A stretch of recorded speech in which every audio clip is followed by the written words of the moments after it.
out of my head. Mark my words, Bao will be back, and the fact that he is gone is central to the plot. Chuu has lore now, praise be to Chuu. In all seriousness, hi, my channel has been pretty quiet for a bit. I apologize for that. It is my fault, but I'm getting my brain magnetically stimulated every day now, so I'm feeling pretty decent and motivated, thankfully. I hope to fix this channel up and get back to posting regularly. If you're new, hi. I'm a big Chuu fan. I actually got my sister into K-pop just recently, largely through Chuu, so I will always love her so much, but I've covered her before, and my biggest takeaway was that Howl made me feel very seen as someone who is kind of mentally ill. Particularly the friendship between Chuu and Bao means a lot to me. I was sad that he was kind of absent in this comeback, though I still obviously loved it. I was just hoping to see his storyline more than in Strawberry Rush, but I actually think the lyrical content is where he can be found. I should have known that would be where my heart is. I will spare you some of my typical intensity and line level analysis since this album is largely straightforward, but we're still gonna cover a lot of my thoughts. I think Only Cry in the Rain might be about Bao. He's gone. There was some falling out, but Chuu feels upset about it and still remembers him.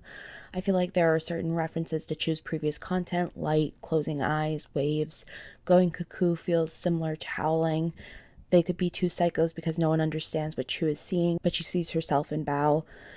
Chuu even references a picture, which could be from Strawberry Rush. It's my theory, not really set in stone, but it means a lot to me, and I think the rest of the album is involved in it as well. Back in Town further develops the storyline of needing to return to someone you haven't seen, and the only reason it isn't uncanny is how it remains very figurative.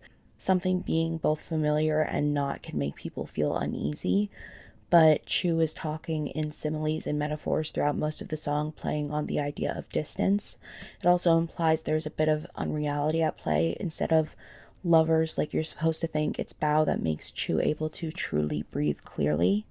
Kiss a Kitty develops the motif of curiosity. It seems related to identifying with others, considering the post-chorus and the variety of pronouns used.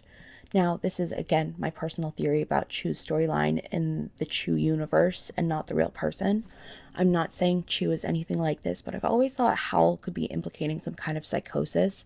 One disorder, schizotypal personality disorder, involves something called magical thinking, and this song references angels and making Chuu fly. I just think that is interesting. Je T'aime is probably the song I have the most to say about. Chuu says she sometimes kills the boy in question, and this is almost like what she says about curiosity. The boy could therefore just be an identity for curiosity. They talk about passion that has dissipated, and again, they play on familiarity a bit. We're supposed to know what Chuu means, involving more similes and Ace and Denton, though it is just words.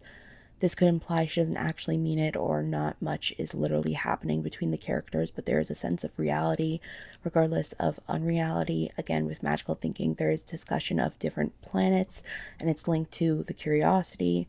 They talk about strange tastes, like they are somehow different from others, which is related to how they think all the time.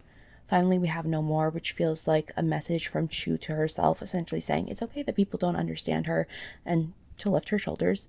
She says she's just moving at a slower pace, as many mentally ill people do, and it does cause them to rag on themselves, but other standards aren't to be a trap. She says you are the only one like you in the vast universe, and asks, so why push yourself into the dark? Standards are uncomfortable, but you're meant to be happy, and your world is already shining. It's an inspiring message, and it feels relevant. Again, this is my theory. I don't know what anyone else thinks, and I certainly don't know what Chuu thinks. It's just a story that means a lot to me, and I think it's okay to take inspiration from K-pop sometimes and take liberties with it. Being silly is serious, and being serious is silly, and being silly is serious.